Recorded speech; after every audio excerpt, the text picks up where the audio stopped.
אבל גברים נשואים חיים יותר מאשר גברים שאינם נשואים. זה חיים זה! אנחנו רק רוצים למות. טוב, בכל אופן, פרופסור, כמה שנים אתה נשוי?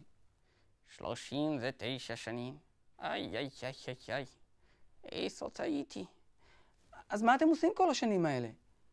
אנחנו בעיקר עושים טיולים ארוכים. לצ'ילה, תאילנד. אז הכל בסדר. לא! אשתי תמיד מוצאת את הדרך חזרה. אבל כל פעם שאני רואה אתכם, אתם שלובי זרועות. כי אם אני משחרר, היא הולכת לקניות.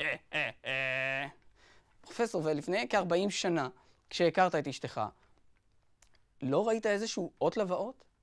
כן, כן, אני הייתי צריך לדעת. זה בגלל גלגל המזלות. אחרי הכל, הרי אני מזל קשת. ואשתי היא זונה! טוב, פרופסור, אתה גם פרופסור למיניות, ואני רציתי לשאול אם אחרי כל השנים האלה יש איזשהו שוני במין. כן, זה הופך למיניאטורי. כשאשתי אומרת לי, פרופסור יהושע, לא נעלה לחדר להזדיין.